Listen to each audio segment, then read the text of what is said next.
दोस्तों नमस्कार। आशा करता हूँ सब लोग मस्त शानदार जिंदाबाद होंगे। दोस्तों इस समय सर्दी का मौसम है और मेरा भी स्वास्थ्य थोड़ा सा सही नहीं है। बट मैंने जो आप लोग जो मेरे छोटे भाई बहन हैं उनसे वादा किया है कि मैं चाहे कितना भी कुछ भी मुझे हो, लेकिन आपके सामने समय के अनुसार हाजिर होता रहूँगा। कम आज मैं आपको जो कंप्लीट इंडियन ज्योग्राफी है उस सीरीज में आपकी क्लास नंबर 12 है। इससे पहले मैं 11 सेशन बना चुका हूँ और मैंने वादा किया था कि लगभग 40 से लेकर 45 क्लास में आपको इंडियन ज्योग्राफी बेहतर तरीके से आपको करा दूंगा। चाहे भारतवर्ष का कोई भी एग्जाम देते हैं, चाहे सेंट्रल गवर्नमेंट का, स्टेट गवर्नमेंट का, कोई क्वेश्चन आपसे बाहर नहीं जाएगा। आज जो मैं आपको पढ़ाने जा रहा हूं मित्र, वह मोस्टली दक्कन ट्रैप के बारे में बताऊंगा। फिर भारत का जो समुद्र तटीय एरिया है, भारत का कितने नॉटिकल तक उसका राइट है, उसके बारे में बताऊंगा। इसके साथ साथ मोस्टली आज आपको बताऊंगा द्वीप समूहों के बारे में, जिसमें आप अंडमान निकोबार द्वीप समूह के बारे में बेहतर तरीके से पढ़ेंगे और के साथ साथ लक्षद्वीप के बारे में आप बेहतर तरीके से पढ़ेंगे मित्र। सेशन अच्छा होगा, मैं जानता हूँ। ठीक से तैयारी कर लेते हैं और यहाँ से क्वेश्चन आता है तो आप बहुत शालीनता से सरल कर ले जाएंगे। बशर्त मेरी यही है कि आप मुझसे जुड़े रहें, सेशन पूरा देखें, कंप्लीट देखें। जिस तरह से मैं आपको इस कंडीशन में आपके साथ हूँ मित्र, क्योंकि मेरी तबीयत खराब है, उसके बावजूद आपके सामने में प्रेजेंट हूँ। दवा खा करके लेकर के मैंने अपना काम चलाया है ताकि मैं अपने भाइयों को 100% अपनी तरह से एफर्ट दे सकूं मित्र। लेकिन छोटी सी गुजारिश करूंगा, आप सेशन पर नहीं हो तो सेशन को सब्सक्राइब जरूर कर लेना, इसके लिए रिक्वेस्ट करता हूं आपसे मैं हाथ जोड़ करके। चलिए मित्र, चलते हैं अपने सेशन की ओर। और मैं आपको सबसे पहले आपको दक्कन ट्रैप के बारे में बताऊंगा। दक्कन का भारा, जो दक्कन ट्रैप है, जैसे दक्कन का पठार कहते हैं। आप लोग एक काम करें मेरे साथ, सबसे पहले एक प्यारा सा भारत का मैप बना लें। हालांकि हम लोग जितना हमें जरूरत है उतना हम लोग मैप बना करके काम चला लेंगे। देखो मित्र, कल जो मैंने आपको बताया था, इससे पूर्व की वीडियो के बारे में बताया, वीडियो में जो आपको बताया था उसमें मैंने आपको सबसे पहले ये पश्चिमी घाट है इसके बारे में बताया था, और जो पूर्वी घाट है वो टूटा फूटा कटा फटा नदियों ने से काट छाट दिया है, उसके बारे में बताया था। नीलगिरी की पहाड़ियों के बारे में बताया था। पालनी की पहाड़ियों के बारे में आपको बेहतर तरीके से बता चुका हूँ। इसकी सबसे ऊंची चोटियां कौन सी है, दक्षिण भारत की सबसे ऊंची चोटी कौन सी है, इसके बारे में आपको बहुत बेहतर तरीके से मित्र बता चुका हूँ। क्लास नंबर 11 भाई। आज मैं आपको बताऊंगा दक्कन ट्रैप के बारे में। दक्कन ट्रैप का आपका कहाँ से कहाँ तक है, कहाँ से कहाँ तक विस्तृत है, इसके बारे में बेहतर तरीके से पढ़ेंगे। तो दक्कन ट्रैप मोस्टली आप यहाँ पर इस तरह से पाएंगे। ये क्या है? दक्कन ट्रैप है। हम लोग हेडिंग डाल सकते हैं दक्कन ट्रैप या दक्कन का पठार। दक्कन ट्रैप या दक्कन का पठार। दक्कन का पठार, दक्कन ट्रैप के बारे में मोस्टली पढ़ेंगे। सबसे पहले ये आप देख रहे हैं, ये क्या है? दक्कन का पठार है मेरे भाई। दक्कन ट्रैप है, ये दक्कन पठार है। इसके उत्तर में आप यहां पर देखेंगे, इसके उत्तर में आप देखेंगे तो यहां पर मित्र सतपड़ा रेंज है। कौन सी? सतपड़ा रेंज। इससे ऊपर एक नदी बहती है इस तरीके से, यह नर्मदा नदी है। कौन सी? नर्मदा नदी। नर्मदा नदी है, जिसके बारे में मैंने आपको बताया था मेरे भाई। इतनी बातें तो क्लियर हो जाए। कभी कभी मेरे दो साथी क्वेश्चन ये बन जाता है कि दक्कन ट्रैप के पश्चिम में कौन सी पर्वत श्रृंखला है, दक्कन ट्रैप के पश्चिम में कौन सी पर्वत श्रृंखला है, पूर्व में कौन सी है, उत्तर में क्या है इसके। तो क्वेश्चन ये आए हुए हैं, इस तरीके से क्वेश्चन पूछ लिए जाते हैं। जैसे दक्कन के पठार के पूर्व में क्या है, तो आप क्या बताएंगे कि दक्कन के पूर्व मित्र आपका पूर्वी घाट है। क्या है? पूर्वी घाट है। ये पूछा गया है कि दक्कन के पठार के पूर्व में क्या है, तो बता सकते हैं पूर्वी घाट है। अगर पश्चिम में पूछा जाता है कि पश्चिम में क्या है, अगर पश्चिम में पूछा जाता है कि पश्चिम में क्या है इसी तरीके से, तो आप बताइएगा पश्चिम में आपका पश्चिमी घाट है मेरे भाई। क्या है? पश्चिमी घाट है। अगर उत्तर की बात की जाए कि इसके उत्तर में क्या है, दक्कन ट्रैप के उत्तर में क्या है, उत्तर में तो आपका बताने का कर्तव्य यह है कि आप ये बताइए कि सतपुड़ा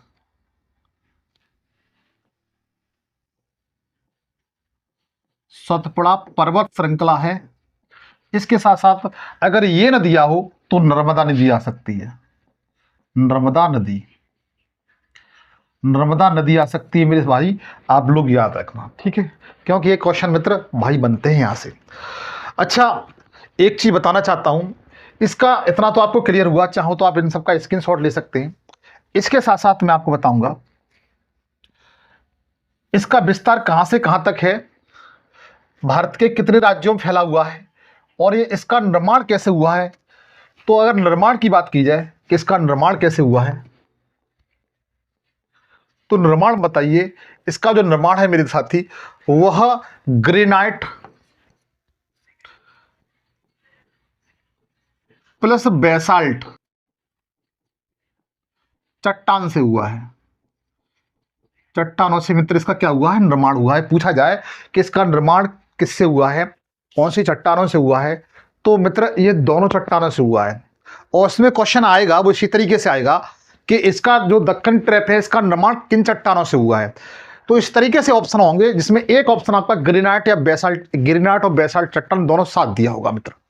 इस बात को ध्यान रखना, ये क्वेश्चन बना हुआ है, पीसीएस ऐसी परीक्षा में ये क्वेश्चन बना हुआ है, आप लोग इन बातों को ध्यान रख सकते हो। एक बात और पूछी जाती है, इसका जो ढलान है वो किधर है, जो दक्कन ट्रैप है इसका ढलान है वो किधर है। तो ढलान को लेकर के कभी कभी क्वेश्चन आ जाते हैं, तो इसको बिल्कुल भी मिस मत करिए, क्योंकि ढलान के बारे में विशेष तौर से पूछ लिया जाता है।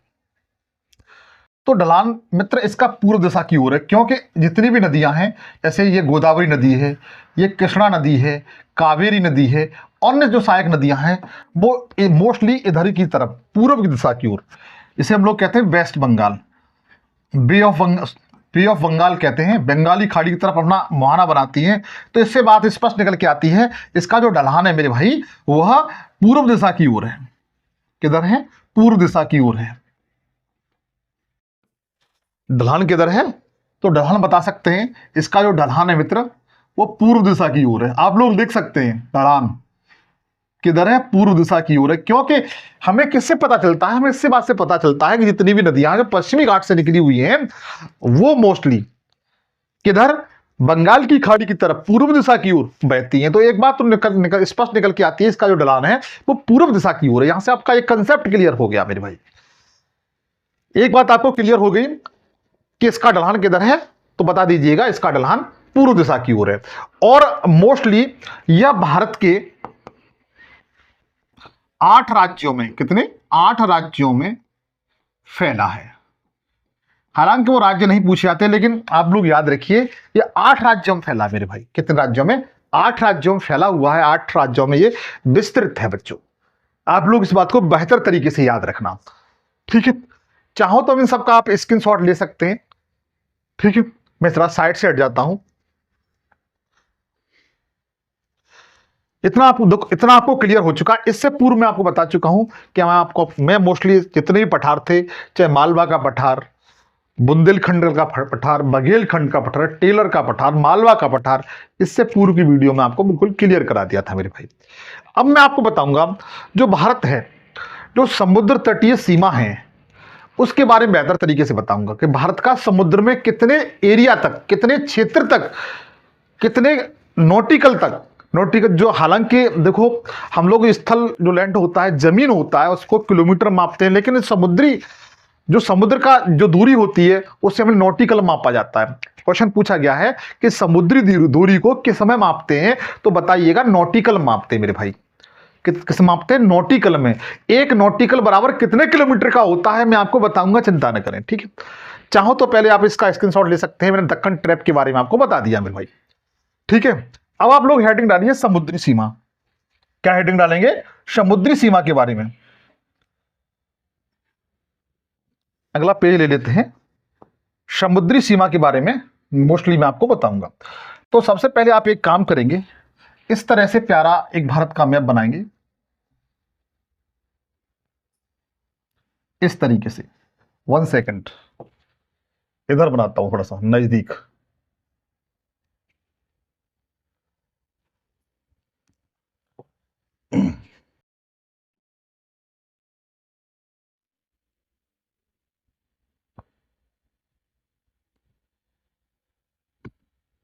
भारत की जो समुद्र तटीय सीमा रेखा की लंबाई है, जो सीमा रेखा है, वो इस तरीके से है, एकदम इस तरह से नहीं है जिस तरीके से हम लोग बना देते हैं, ऐसे नहीं है बच्चों, ये इस तरीके से है। ठीक है, कहीं अंदर घुसी हुई है, कहीं किसी तरीके से है। ठीक है, तो आप लोग हेडिंग बनाइए समुद्री सीमा। क्या हेडिंग बनाएंगे? समुद्री सीमा।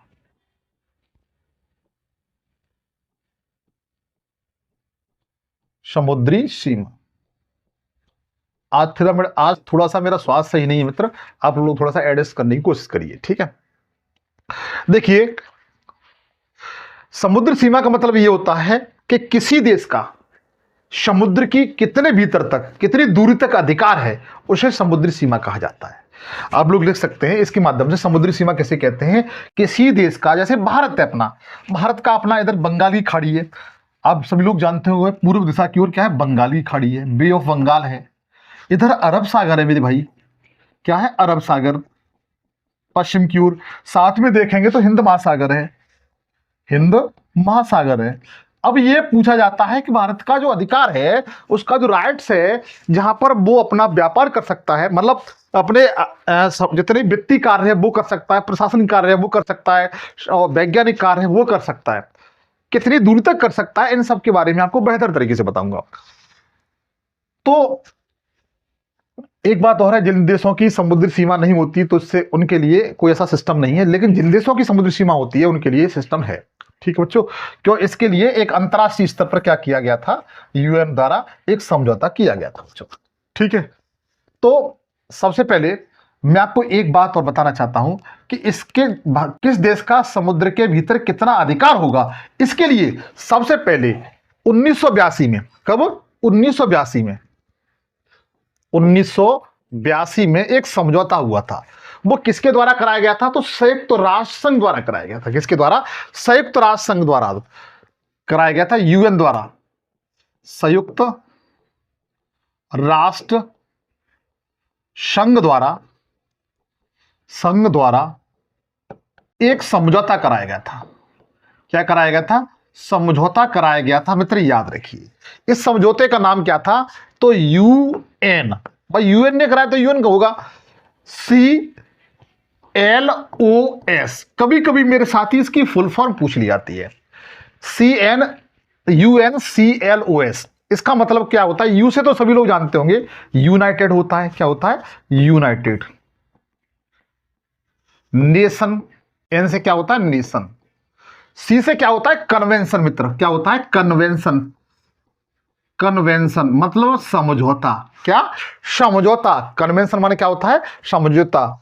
ऑन द, एल से क्या होता है? लॉ। एल से क्या होता है? लॉ होता है भाई, LOW। ठीक है, ऑफ, ओ का मतलब होता है ऑफ, CS का मतलब होता है सी, सी माने क्या होता है? समुद्र। तो कभी कभी मेरे साथी इसकी फुल फॉर्म पूछी है, UNCLOS की फुल फॉर्म क्या होती है? तो बता दीजिएगा, united nation convention on the law of sea, इसकी फुल फॉर्म होती है।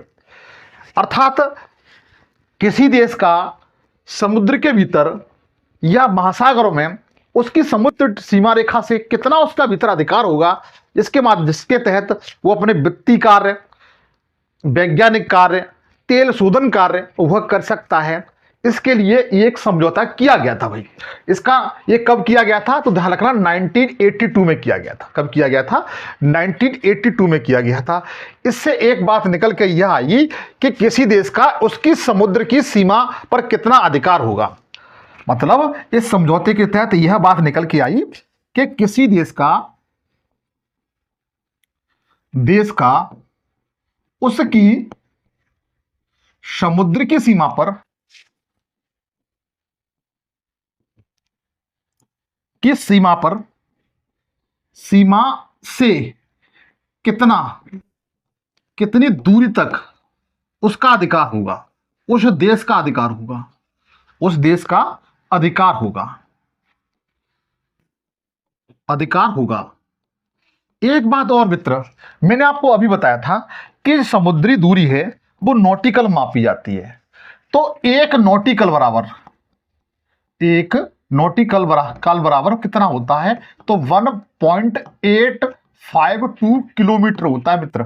कितना, वन, एक नॉटिकल बराबर कितना होता है, 1.852 किलोमीटर होता है। इसे मेरे दोस्त, मेरे भाई, जो ईमानदारी से किसी भी भारतीय प्रतियोगी परीक्षा की तैयारी कर रहे हैं, यूपीएससी से लेकर के, पीसीएस से लेकर के, लेखपाल से लेकर के, किसी भी प्रतियोगी परीक्षा की तैयारी कर रहे हैं, आरओ की तैयारी कर रहे हैं, उनसे गुजारिश है क्वेश्चन याद कर लेना। पूछा जाता है ये 100% ये क्वेश्चन पूछा जाता है कि एक नॉटिकल बराबर कितना होता है, तो बता दीजिए 1.852 किलोमीटर की समथिंग होता है।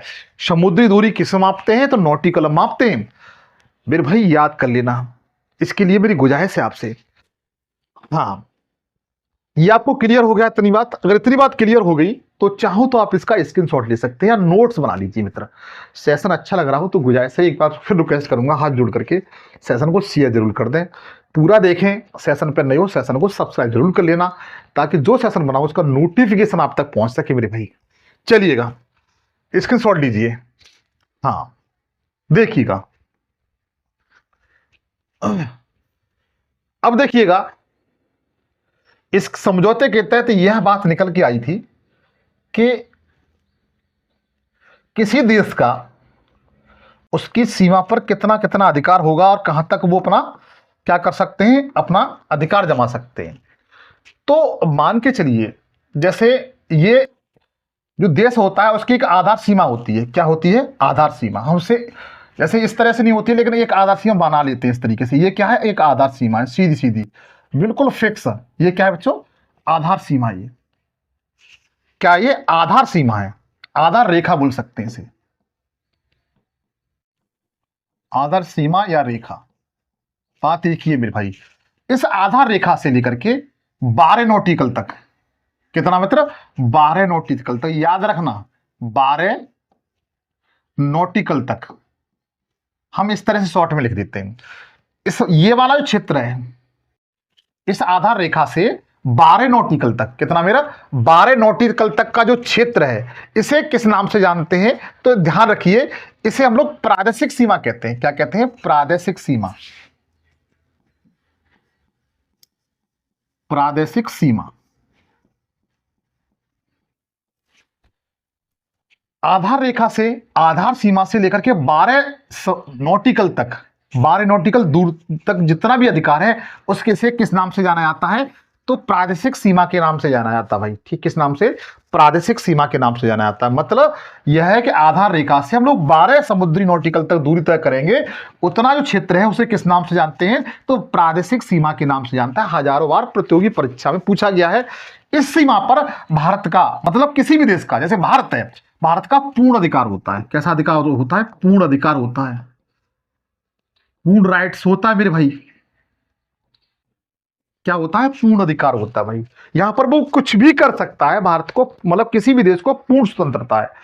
ठीक है, चाहे वो अरब सागर की ओर या बंगाली खाड़ी की ओर या हिंद महासागर की ओर, भारत कुछ भी कर सकता है। इस सीमा को क्या कहते हैं? प्रादेशिक सीमा होती है। कितने किलोमीटर तक होती है? तो आधार सीमा, आधार रेखा है, उससे 12 नॉटिकल तक मित्र। कितनी? 12 नॉटिकल तक ये प्रादेशिक सीमा होती है। आप लोग याद रख सकते हो, इस पर भारत का पूर्ण अधिकार होता है। और इस 12 इस जो दूसरी सीमा होती है, आधार रेखा से 24 नॉटिकल तक, कितनी? 24 नॉटिकल तक मेरे भाई। कितना? 24 नॉटिकल तक। इस सीमा को क्या कहते हैं? तो संलग्न क्षेत्र कहते हैं। क्या कहते हैं? संलग्न क्षेत्र होते हैं, कहते हैं मेरे भाई। कौन सा क्षेत्र कहते हैं? संलग्न क्षेत्र कहते हैं। समझिएगा, कितना?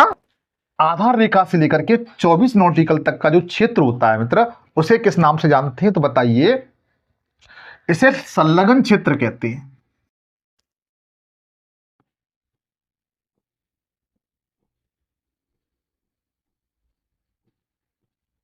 संलग्न क्षेत्र कहा जाता है। क्या कहा जाता है? संलग्न क्षेत्र कहा जाता है। इस क्षेत्र में आधार रेखा से लेकर के 12 नॉटिकल तक का क्षेत्र होता है, वो संलग्न क्षेत्र कहते हैं। एक बात और बताना चाहता हूं, इस पर किसी देश का पूर्णतः वित्तीय अधिकार होता है। कैसा अधिकार होता है? वित्तीय अधिकार होता है। क्या होता है मित्र? वित्तीय अधिकार होता है। वित्तीय अधिकार का मतलब जानते हैं आप लोग? नहीं जानते बताता हूं। जैसे इस क्षेत्र में किसी भी कंट्री का अगर जहाज आ जाता है, माल वाहक जहाज आ जाता है, ठीक है, जैसे पाकिस्तान का या फिर इराक का कोई जहाज आ गया या अफगानिस्तान का जहाज सीमा में आ गया, तो भारत वहां से टैक्स वसूल सकता है। उस पर क्या कर सकता है? टैक्स वसूल सकता है। तो वित्तीय वर्ग है, जितने वित्तीय वित्तीय फाइनेंशियल राइट्स होते हैं, वो कहां तक होते हैं किसी भी देश के? तो 24 नॉटिकल तक होते हैं। भारत के कहां से कहां तक है? तो 24 नॉटिकल तक है मेरे भाई। कितना? 24 नॉटिकल तक है। आप लोग याद रखिए, बेहतर तरीके से पूछे जा सकते हैं ये, ठीक है। उसके बाद ये सारे क्वेश्चन मित्र आए हुए हैं प्रतियोगी परीक्षा में, और मैं आशा करता हूं कि आप इन्हें पूरी तरह से याद कर लेंगे। उसके बाद जो तीसरा क्षेत्र है, कौन सा मेरे भाई? तीसरा क्षेत्र है आधार रेखा से लेकर के 200 नॉटिकल तक। कितना मित्र? 200 नॉटिकल तक। ये देखो कितना? 200 नॉटिकल तक। याद रखिए कितना? 200 नॉटिकल तक। इसे अनन्य आर्थिक क्षेत्र कहा जाता है। किसे कहा? इसे क्या कहा जाता है? अनन्य आर्थिक क्षेत्र। आप लोग लिख लीजिए, अनन्य आर्थिक क्षेत्र, क्षेत्र कहा जाता है। क्या कहा जाता है? अनन्य आर्थिक क्षेत्र कहा जाता है। मतलब ईईसी कहा जाता है। एक्सक्लूसिव इकोनॉमिक्स जोन कहा जाता है मेरे भाई। क्या कहा जाता है? एक्सक्लूसिव इकोनॉमिक्स जोन इसे कहा जाता है, ठीक है। आप लोग याद रखिए, यहां पर जो कोई भी देश, जैसे भारत अपना, ये अपना क्या है? प्यारा भारत है। ये हमारा क्या है? प्यारा भारत है। मतलब जो आधार सीमा रेखा होती है उससे 200 नॉटिकल तक का क्षेत्र होता है, उसे ईईसी कहा जाता है, अनन्य आर्थिक क्षेत्र कहा जाता है, एक्सक्लूसिव इकोनॉमिक जोन कहा जाता है। इसमें भारत अपना जितने भी वैज्ञानिक कार्य, कितने वैज्ञानिक वैज्ञानिक कार्य कर सकता है, तेल शोधक कार्य कर सकता है। कौन से मित्र? तेल शोधक कार्य कर सकता है। द्वीपों पर जितने भी द्वीप होते हैं उन पर अपना अधिकार जमा कर सकता है, अपना राइट्स जाहिर कर सकता है कि हमारा यहां पर क्या है? अधिकार है मेरी भाई। तो जो तीसरा वाला है वो कौन सा है? अनन्य आर्थिक क्षेत्र है। तो एक बार फिर देख लीजिए, पहले प्रादेशिक क्षेत्र हुआ, दूसरा संलग्न क्षेत्र हुआ, तीसरा अनन्य आर्थिक क्षेत्र हुआ। उसके बाद चौथे नंबर का हुआ जो आपके आधार रेखा से, आपके आधार रेखा से ये जो आधार रेखा से जो क्षेत्र होता है उसे उच्च सागर कहते हैं। असंख्य दूरी तक जाता है। कहां तक? असंख्य दूरी तक। असंख्य दूरी तक जाता भाई, असंख्य दूरी तक, ठीक है। इसे क्या कहते हैं? तो उच्च सागर के नाम से जाना जाता है। इसका नाम क्या है? उच्च सागर। इसे क्या कहते हैं? उच्च सागर, ठीक है। सॉरी, उच्च सागर पर मेरे भाई सभी देशों का पूर्ण अधिकार होता है। कोई भी देश हुआ उसका पूर्ण अधिकार होता है। कैसा होता है? पूर्ण अधिकार। विश्व के सभी देशों का, विश्व के सभी देशों का पूर्ण अधिकार होता है। पूर्ण या बराबर अधिकार होता है। कैसा? समान अधिकार होता है मेरे भाई। क्या होता है? समान राइट्स होता है। आप लोग याद रखिए। तो एक बार फिर देख लीजिए, हम लोग समुद्री सीमा का अध्ययन कर रहे थे कि किसी भी देश का कहां तक कितना अधिकार हो सकता है, किस सीमा तक अधिकार हो सकता है, उसके बारे में हम लोगों ने पढ़ा। इससे पहले मैंने बताया था कि जो समुद्री दूरी है हमेशा नॉटिकल मापी जाती है। समुद्री दूरी को किस मापते हैं? तो मैंने बताया था समुद्री दूरी को नॉटिकल मापते हैं। और एक नॉटिकल बराबर कितना होता है ये भी आपको बता दिया था कि 1.852 किलोमीटर समथिंग होता है भाई, ठीक है। इनको याद रखना। उसके बाद हमने बताया आपको कि जो प्रादेशिक सीमा होती है वो आधार जो सीमा रेखा होती है उससे 12 नॉटिकल तक उस क्षेत्र का जो अधिकार होता है उसे प्रादेशिक क्षेत्र कहा जाता है। इस पर भारत का किसी भी देश का पूर्ण अधिकार होता है। उसके बाद बताया मैंने जो संलग्न क्षेत्र होता है वो आधार रेखा से 24 नॉटिकल तक क्षेत्र होता है, इसमें भारत अपने वित्तीय कार्य कर सकता है जितने भी। तीसरा बताया मैंने अनन्य आर्थिक क्षेत्र होता है, इसे एक्सक्लूसिव इकोनॉमिक जोन कहते हैं। इसमें इसकी दूरी आधार रेखा से 200 नॉटिकल तक होती है और यहाँ पर भारत अपना वैज्ञानिक अनुसंधान कर सकता है, वैज्ञानिक शोध कर सकता है और तेल संबंधी जितने भी शोध कार्य कर सकता है और द्वीप संबंधी पूरे उसके अधिकार होता है। उसके बाद जो चौथे नंबर वाला भाग है उसे उच्च सागर कहा जाता है। इसकी ये उच्च सागर वाला क्षेत्र होता है, विश्व के सभी देशों पर इसका क्या होता है, समान अधिकार होता है। मेरे भाई बताइए किसकी समझ में नहीं आया? अगर समझ में आ गया है तो ईमानदारी से सेशन को सब्सक्राइब जरूर कर लेना मेरे दोस्त, ये मेरी आपसे गुजारिश है। आगे चलिएगा, आगे चलते हम लोग। उसके बाद इतना आप लोगों को क्लियर हुआ। अब मैं आपको बताऊंगा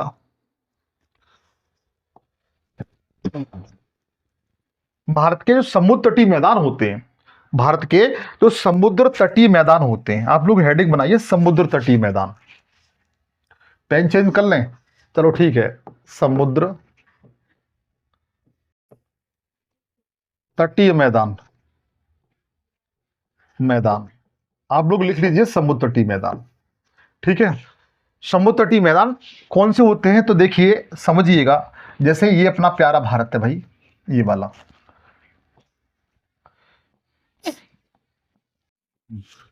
ये बच्चों प्यारा भारत है अपना, ये वाला क्षेत्र। समझिए मित्र, समझने सब कुछ होगा। आप चाहे नए हो या पुराने हो, आपने पढ़ रखा हो तो कोई बात नहीं, दोबारा पढ़ लीजिए। आपको पता है कि ये पश्चिमी घाट है जिसके बारे में बता चुका हूं। इधर मैंने आपको बताया था ये पूर्वी घाट है, कटा फटा इस तरीके से, या नीलगिरी की पहाड़ियां मैंने आपको बताई थी। ठीक है, समझिए। इसके बाद आप देखेंगे कि जो ये वाला क्षेत्र है, ये वाला क्षेत्र,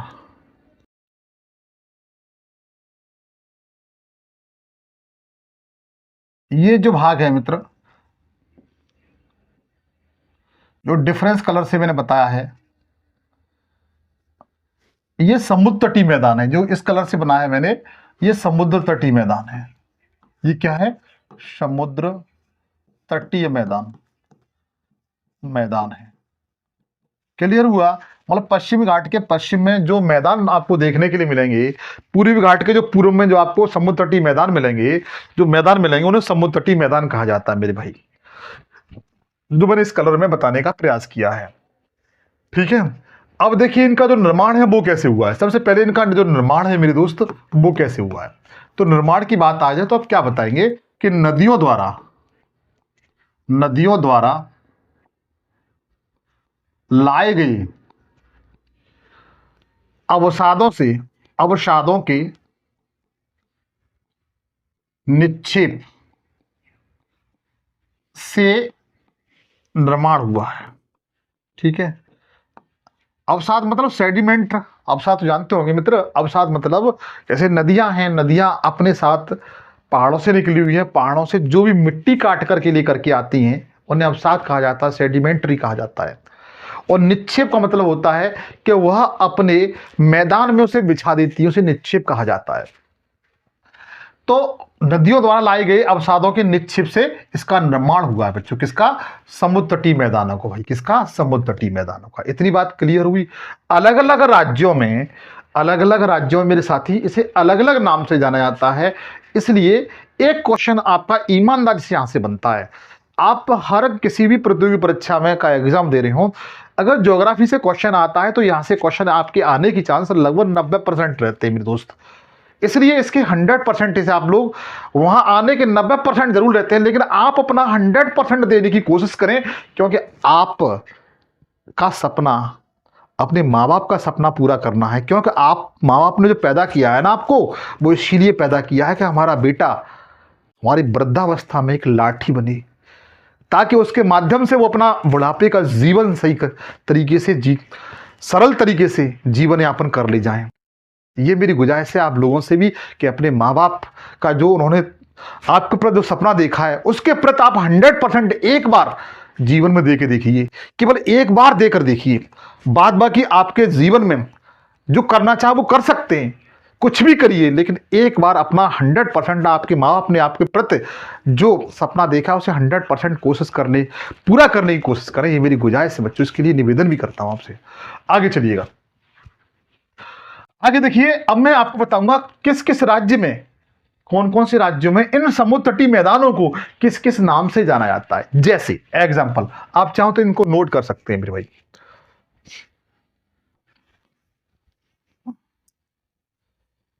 जैसे मित्र,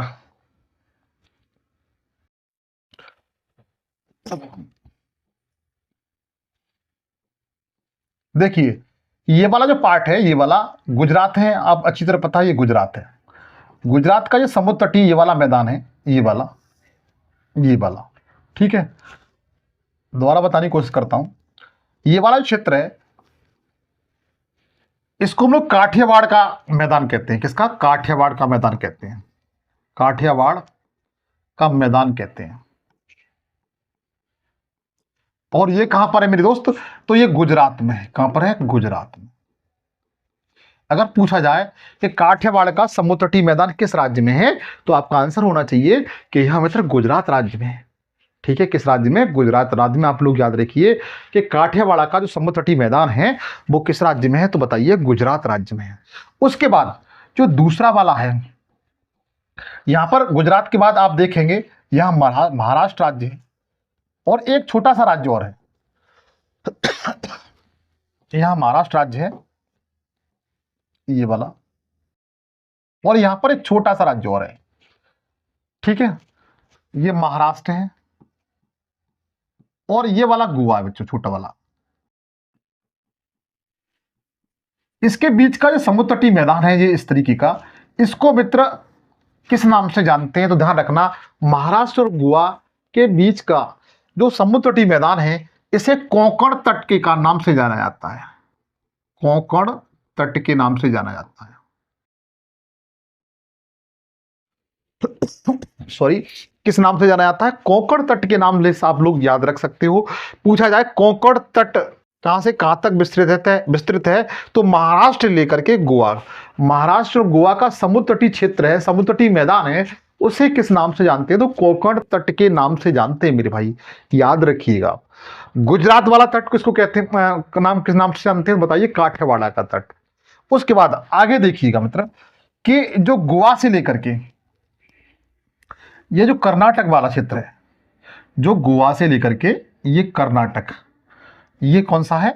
गोवा से लेकर कर्नाटक, ये वाला जो स्टेट है कर्नाटक, गोवा से कर्नाटक वाला जो मैदान, समुद्र तटीय मैदान है, इसे किस नाम से जानते हैं? तो याद रखिए, इसको मित्र कह सकते हैं कन्नड़ या कनारी, कन्नड़ या कनारी का समुद्र तटीय मैदान, कन्नड़ या कनारी का समुद्र तटीय मैदान। और ये कहां से कहां तक है, ये किस राज्य में है? तो बता सकते हैं कर्नाटक का जो समुद्री क्षेत्र है उसे कन्नड़ या कनारी का समुद्र तटीय मैदान कहते हैं। क्या कहते हैं? कन्नड़ या कनारी का समुद्र तटीय मैदान के नाम से जाना जाता है मित्र। किसी भी तरीके से क्वेश्चन आए तो बड़ी सरलता से कर ले जाएं। एक क्वेश्चन हमेशा चर्चा में रहता है भाई, ये वाला सबसे ज्यादा महत्वपूर्ण है, जो केरल वाला है। ये जो केरल का समुद्र तटीय मैदान है, ये वाला सॉरी, ये केरल का समुद्र तटीय मैदान है, केरल। इसको मित्र किस नाम से जानते हैं? तो बता दीजिए, मालाबार तट, मालाबार तट। और ये कहां पर है? केरल में। कहां पर है मित्र? केरल में। जो केरल का समुद्र तटीय मैदान है उसे किस नाम से जानते हैं? तो बताइए, मालाबार तट के नाम से जानते हैं मेरे साथी। किस नाम से? मालाबार तट के नाम से जानते हैं। और एक क्वेश्चन पूछा जाता है कि ये बताएं कि जो ऐतिहासिक एक विद्रोह हुआ था, मोपला विद्रोह, वो कहां पर हुआ था? ऐतिहासिक मोपला विद्रोह कहां पर हुआ था, किस तट पर हुआ था? तो बताइएगा, यह मालाबार तट पर हुआ था। एक बात और सबसे बेहतरीन और इंपॉर्टेंट है मित्र, भारत में जो मानसून प्रवेश करते हैं जून के महीने में, वो किस तट से प्रवेश करते हैं? तो बताइए, मालाबार तट से मेरे साथी। किस तट से? मालाबार तट से। अगर पूछा जाए कि भारत में मालाबार कौन से किस तट से सबसे पहले जो मानसून भारत में आके टकराते हैं, तो बताइएगा मालाबार तट से मित्र, और बेहतर तरीके से बताऊंगा, चिंता न करें। ठीक है, तो आपको क्लियर हो गया। तो देखिए ध्यान दीजिए, एक बात और आपको बताना चाहता हूं, ये सारे जो तट हैं, जिसमें आपने सबसे पहले काठियावाड़ तट देखा, दूसरा कोंकण तट देखा, तीसरा देखा आपने कन्नड़ या कनारी तट देखा, और चौथा आपने कौन सा देखा, तो बता सकते हैं मालाबार तट। इन्हें पश्चिमी तट के नाम से भी जाना जाता है। किसके नाम से? पश्चिमी तट के नाम से जाना जाता है। और ये तट किधर है मित्र? तो अरब सागर की ओर है। किधर? अरब सागर की ओर है। किधर है मेरे साथी?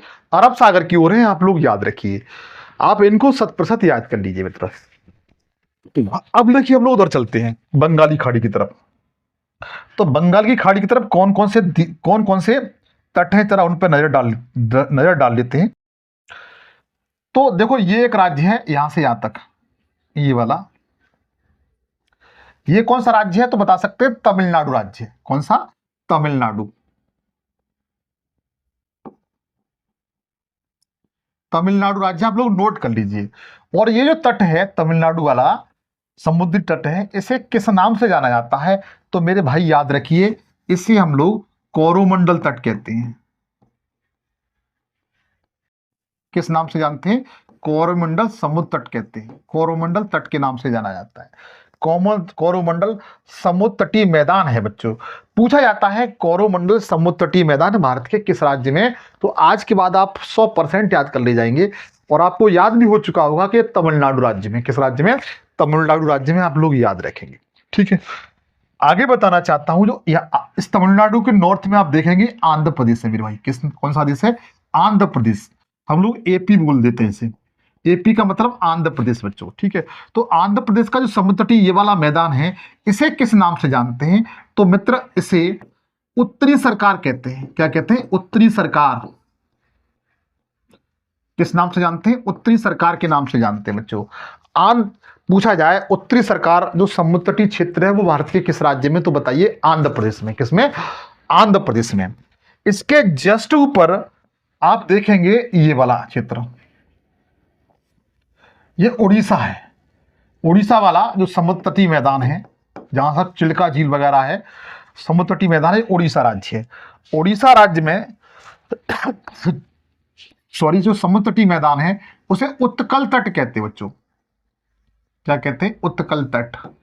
पूछा गया है प्रतियोगी परीक्षा में आपके कि उत्कल तट भारत के किस राज्य में? तो आपका आंसर होना चाहिए कि यह आपके उड़ीसा राज्य में। एक और आपका बच गया,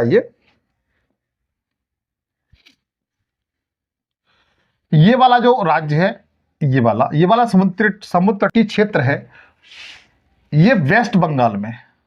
किसमें? वेस्ट बंगाल। डब्ल्यू भी लिख देता हूं बच्चों। ठीक है, डब्ल्यू बी का वेस्ट बंगाल। ठीक है, तो जो पश्चिम बंगाल में जो समुद्र तटीय मैदान है उसे बंग या बैंगा तट कहते हैं। क्या कहते हैं? बंग या बैंगा तट।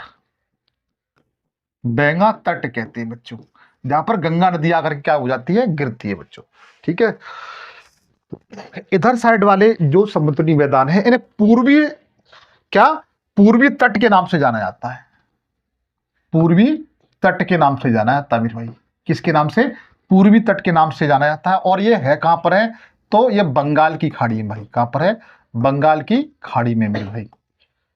किधर है ये? बंगाल की खाड़ी में। आप लोग याद रखिए। तो एक बार फिर देख लीजिए, बंगाली खाड़ी की तरफ कौन कौन से हैं? तो वेस्ट बंगाल में बेंगा या बंग तट है। उत्कल तट कहां पर है? तो उड़ीसा राज्य में है। उत्तरी सरकार कहां पर है? तो ये आंध्र प्रदेश में है। कोरोमंडल तट है, इसे 100% याद कर लेना, तमिलनाडु राज्य में। ये सारे जो तट हैं, समुद्र तटीय क्षेत्र हैं, समुद्र तटीय मैदान हैं, ये बंगाल की खाड़ी की तरफ है। उसके बाद आप देखें केरल में कौन सा समुद्र तट है? तो बता सकते हैं मालाबार तट है। इसके साथ साथ कर्नाटक में कौन सा समुद्र तट है? तो बता सकते हैं कन्नड़ या कनारी वाला। कोंकण तट कहां पर है? तो बता सकते हैं गोवा और महाराष्ट्र में बच्चों। ठीक है, कोंकण तट। काठियावाड़ का तट कहां पर है? तो बताइए, काठियावाड़ का तट है मेरे भाई, वह मोस्टली आपका गुजरात राज्य में है। चाहो तो ये सेशन, ये बात आपको अच्छी लगी हो तो नोट कर सकते हैं, ना है तो आप स्क्रीनशॉट ले सकते हैं मेरे भाई।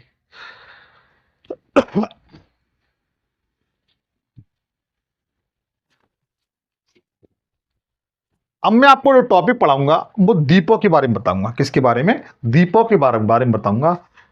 तो देखिएगा, आगे चलिएगा, हम लोग द्वीपों के बारे में अध्ययन करते हैं।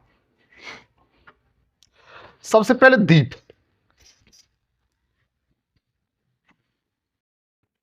द्वीप किसे कहते हैं? द्वीप कहते किसे हैं? सबसे पहली बात यह है, द्वीप किसे कहा जाता है? तो द्वीप मित्र उसे कहा जाता है ऐसी भूमि जो चारों ओर से जल से घिरी हो। द्वीप किसे कहते हैं तो बताइएगा? ऐसी भूमि, ऐसा स्थल लैंड, ऐसी उच्च भूमि जो जिसके चारों ओर क्या हो? जल हो। क्या हो? जल हो। तो उस स्थल लैंड को, उस उच्च भूमि को, उस भूमि को द्वीप कहा जाता है बच्चों। क्या कहा जाता है? द्वीप कहा जाता है। जैसे एग्जाम्पल के तौर पे हम देख लेते हैं, जैसे ये कोई उच्च भूमि है, ये कोई स्थल है, ये जमीन का टुकड़ा है, इसके इधर साइड भी जल है, साउथ में भी जल है, वेस्ट में भी जल है बच्चों, पानी है, और इसके उत्तर में भी जल है। तो ये भूमि क्या कहलाएगी? इसे द्वीप कहेंगे बच्चों। क्या कहेंगे? द्वीप कहेंगे। क्या कहेंगे? इसको द्वीप कहेंगे। क्लियर हुआ? तो आप इसकी परिभाषा में अपने खुद अनुसार लिख सकते हैं। चलो मैं लिख देता हूं। आप ये कहेंगे कि आप सर लिखते नहीं हो, बताते नहीं हो। तो देखिएगा, द्वीप के बारे में, वह भूमि जिसके चारों ओर, चारों दिशाओं में जल हो। क्या हो? जल हो। उस भूमि को, भूमि या स्थल को द्वीप कहा जाता है। क्या कहते हैं? द्वीप कहते हैं बच्चों। क्या कहते हैं? द्वीप कहते हैं। बताओ किसकी समझ में नहीं आया? और यह जो द्वीप होते हैं मित्र, वो कहीं भी हो सकते हैं। तालाब में भी हो सकते हैं, नदी में भी हो सकते हैं, महासागरों में भी हो सकते हैं, सागरों में हो सकते हैं, खाड़ी में हो सकते हैं, झीलों में हो सकते हैं। ये जो द्वीप हैं वो कहीं भी हो सकते हैं मेरे साथी। इन बातों को याद रखना भाई। हाँ, इन बातों को याद रख सकते हो आप लोग। ठीक है। अच्छा, अब हम लोग चलते हैं। ये तो द्वीप हो गए। अच्छा, कभी कभी पूछ लिया द्वीप समूह किसे कहते हैं? द्वीप समूह किसे कहते हैं? तो छोटे छोटे द्वीप होते हैं ना, इस तरीके से, जिनके चारों तरफ जल होता है, ठीक है, एक से अधिक मात्रा में होते हैं, ऐसे समूह को हम लोग क्या कहते हैं? द्वीप समूह कहते हैं। क्या कहते हैं? द्वीप समूह कहते हैं। ठीक है। अंडमान निकोबार द्वीप समूह, जैसे एग्जाम्पल के तौर पे देखें तो अंडमान निकोबार द्वीप समूह कहते हैं ना, द्वीप समूह। लक्षद्वीप, लक्ष्य द्वीप समूह हम लोग कहते हैं इस तरीके से। ये इसके एग्जाम्पल है बच्चों। आप चाहो तो इसका स्क्रीनशॉट ले सकते हैं। आगे जरा ध्यान दीजिए। अब भारत के संदर्भ में देखते हैं। किसके संदर्भ में? भारत के संदर्भ में द्वीप समूह। भारत के द्वीप समूह, द्वीप समूह, भारत के द्वीप समूह है मित्र। भारत के द्वीप समूह को मोस्टली हम दो भागों में बांटते हैं। भारत के द्वीप समूह को मोस्टली मित्र हम दो भागों में बांटकर देखते हैं, जहां से क्वेश्चन आपकी प्रतियोगी परीक्षा में पूछे जाते हैं। कैसे? जरा ध्यान दीजिएगा। एक जो द्वीप समूह है मित्र, एक जो द्वीप समूह है, 1 सेकंड मित्र।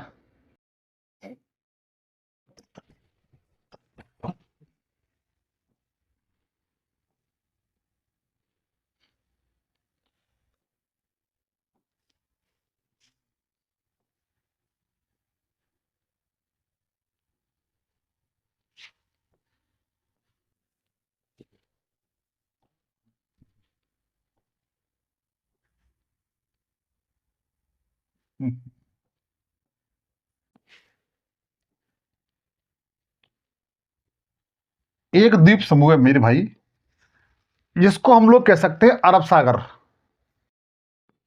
अरब सागर, अरब सागर के द्वीप, एक समूह को हम लोग कह सकते हैं भारत के संदर्भ में से दो भागों में बांटा जाता है। कितने भागों में? दो भागों में। तो इसे हम कह सकते हैं, एक है मित्र अरब सागर के द्वीप। अरब सागर में भारत के कौन से द्वीप हैं? जैसे लक्षद्वीप। लक्षद्वीप भारत के संदर्भ में देखा जाए तो एक आपका कौन सा है बता सकते हैं? अरब सागर में। किसमें? अरब सागर मेरे भाई। अरब सागर में कौन से द्वीप हैं? तो बताइए। अरब सागर मित्र आपका, अरब सागर में आपका लक्षद्वीप है। दूसरा जो द्वीप है मेरे भाई, वह हम लोग कह सकते हैं, जिस द्वीप का नाम है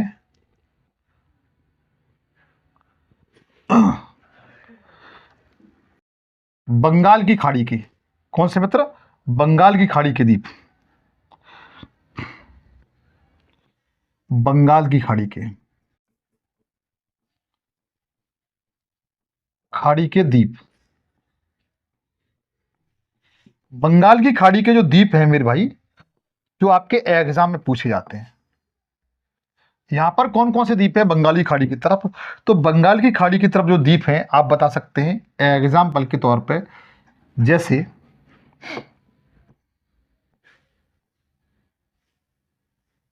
अंडमान निकोबार द्वीप समूह। जैसे अंडमान निकोबार द्वीप समूह,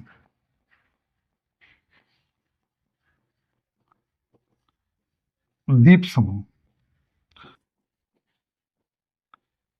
ये दो भारत के संदर्भ में दो प्रकार के द्वीप पाए जाते हैं। एक तो अरब सागर में द्वीप हैं, जैसे आप देख सकते हैं कि लक्षद्वीप। उसी तरीके से दूसरा है आपकी बंगाल की खाड़ी की तरफ है, इसमें आप मोस्टली देखेंगे अंडमान निकोबार द्वीप समूह के मित्र बारे में। तो मित्र आज मेरा थोड़ा स्वास्थ्य सही नहीं है, आज मैं इतना ही बताऊंगा, कल आपको इसके बारे में पूरी डिटेल बताऊंगा, आप चिंता ना करें, ठीक है।